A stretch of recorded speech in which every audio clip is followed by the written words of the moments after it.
centenário que passa é sobre o dia que o Pessoa disse que tinha sido o dia triunfal da vida dele, que é o dia 8 de março de 1914, que seria o tal dia em que ele se teria cercado da secretária, uma secretária alta, e escrito de pé 30 e tal poemas a fio, que seriam os poemas do Guardador de Rebanhos, assinados a Alberto Queiro. E nesse texto, que era uma carta tardia, um crítico, Adolfo Casares Monteiro, ele dizia que aquilo tinha nascido nele o mestre dele. Então, nasceu em mim o meu mestre. Bom, isso não é comemorável, a não ser assim, portanto, a não ser a partir do que ele diz. Na verdade, filologicamente dá a impressão que no dia 8 de março de 1914 ele não terá sequer escrito nenhum poema memorável da obra dele. E, portanto, o dia triunfal, na verdade, foram vários dias, eventualmente meses,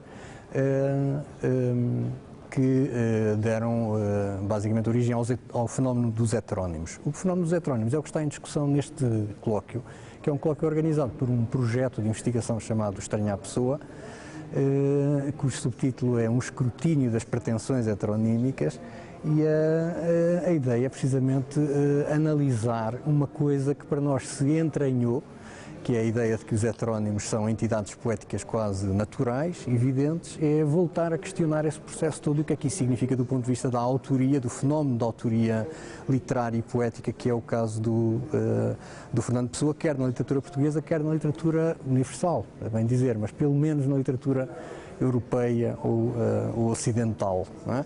A nossa ideia é examinar esse fenómeno e todo o discurso crítico à volta desse fenómeno, toda a discussão crítica à volta desse fenómeno, partindo da investigação, sobretudo de gente mais nova, que é muito familiarizada com o espólio de Fernando Pessoa e que, portanto, tem uma capacidade particular para investigar os textos, a história dos textos que foram dando origem à criação dos heterónimos pessoanos.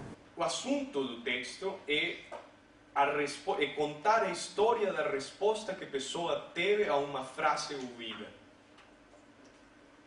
Assim é a vida, mas eu não concordo. Foi esta frase, e eu só queria, ao relembrá-la, a glória de a poder ter inventado. Os blasfemadores todos ficaram pobres por essa frase ter sido dita.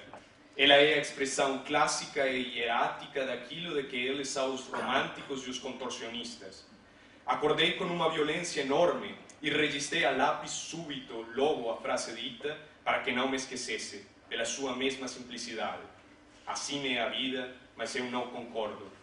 É a história da humanidade nas suas relações com a natureza. Parece ter a intenção de simular, no presente da escrita, um novo estado de elaboração e pulsão, semelhante ao do dia triunfal, quando, ao se encaminhar para a conclusão do relato, enuncia: se há, porém, qualquer ponto em que precise de um esclarecimento mais lúcido, estou escrevendo depressa, e quando escrevo depressa não sou muito lúcido. Diga que de bom grado eu darei. Portanto, seja porque a memória está sujeita à ficção, ou porque Fernando Pessoa tenha deliberadamente erguido um movimento ficcional nessa carta, parece-me que estamos diante de uma tentativa muito engenhosa de trazer à luz a ficção deste mundo, que, para fazer uso de uma imagem de Calderon, não passa de um grande teatro. Um exemplo daquilo que no projeto está a ser feito, ver coisas como os textos de Pessoa em que ele faz sucessivas listas daquilo que queria publicar, da sua obra. Estas listas são obsessivas, são imensas, são dezenas de listas, e levantam também ou desconcertam aquilo que é outro preconceito em relação à Pessoa. E o preconceito é que ele não estaria muito interessado em publicar a sua obra. Nós constatamos que é completamente falso. A publicação da sua obra foi sempre o horizonte de tudo aquilo que ele fez, e isso é um dos aspectos que estamos a tratar.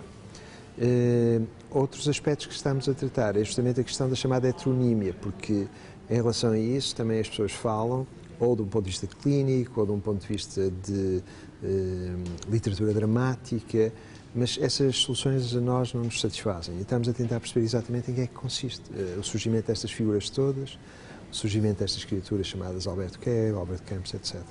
Portanto, estamos a olhar para isso, tentar ver isso de um modo fresco.